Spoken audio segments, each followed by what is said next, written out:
Chris Kuhnle has been playing tennis since he was 4 years old. In high school, he earned all-state honors, was ranked as high as 10th in the state of New York, and won multiple district championships. His success came off the court as well, winning the AP Scholar Award and being a Distributive Education Clubs of America regional winner, an award for students focusing on marketing, finance, hospitality, or management. Chris seemed to have a lot going for him, but success doesn't always bring happiness. For a while, I struggled with depression for about, a solid year. That whole junior year was really, really tough for me. I mean, I was going to sleep super late, like 3, 4 a.m. I couldn't sleep. I'd be waking up for school, 7, 8 a.m. So just constantly, perpetually tired and moody. And I struggled to get anything done, work, whatever. I kind of just loaf around a lot, and it's really different for me, always being productive and doing stuff to all of a sudden just, nothing, and, not having any will to do anything, and just kind of, laying around. It was really tough. Chris comes from a line of athletes. His mom, a former Romanian Olympic speed skater from back in 1980, and his sister Alex, a Division I soccer player at William & Mary. Chris had some high expectations on the court to perform at a high level, but tennis was pulling him away from the things that made him happiest. I honestly didn't really like competing that much, at least, because it was every single weekend, and I'd always be away from my friends. My friends would be out doing stuff on the weekends, and I would always be, traveling.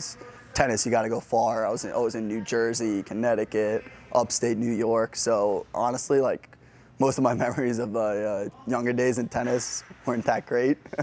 There was a lot of breakdowns and yelling and screaming. This struggle pulled Chris into a place that could have proven costly for him. He made a decision that could have really affected his future.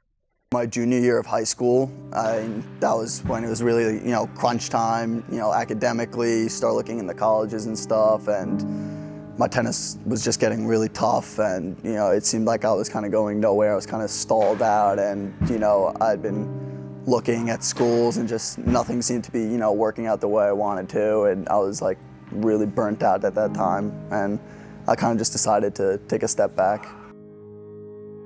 There was a lot of pressure coming from, all angles, from tennis, from school, a lot of people, I'd played on the high school team, number 1 on the team since I was in 7th grade, so kind of everyone around me knew I was good at tennis, and they're always asking, oh, where are you gonna go play, what's going on, and I was kind of just sitting there I have no clue, no clue at all. And then as time progressed and it was getting pretty late into, the whole college selection process, I was just getting really stressed out, and it was a lot to handle at the time.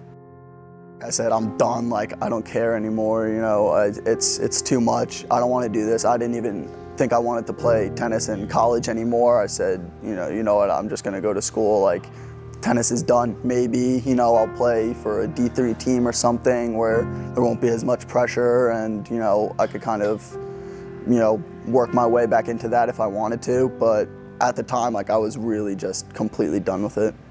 For 8 months, Chris wouldn't pick up a racket, but a phone call from a friend, Alex Kovacevic, and a trip to the Magellan Tennis Academy in Florida would change the direction of Chris's future. So I went down there for about a week, and that's the first time I really picked up a racket again and started playing, and it was just an unbelievable environment. A lot of the best guys in the country are training there. We go out, it's fun. For really one of the first times ever, I had fun playing tennis, training hard, playing against really good guys. And then after that, kind of decided to keep me there for the rest of the year, get my game back into it. And I said, hey, you know what?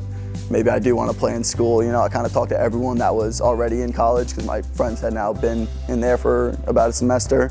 It sounded really fun, and at that point I was feeling a lot better. I just didn't want to miss out on it. So I stayed there in Florida, and things really picked up from there. Now at Penn State University, Chris says he can't imagine his life without tennis.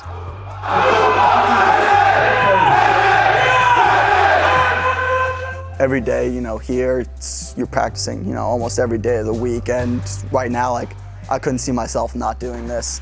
I think it's a huge part of my life. It's a huge part of balancing school and, everything else, social life, everything kind of comes into balance with this. It's a way to get away, kind of from everything else, when I have exams coming up and, assignments and whatnot, a bunch of different things kind of come to practice and forget about all that. It feels really good to, work out and get a hit in, all that, it's Happy Valley. It's a great place to be.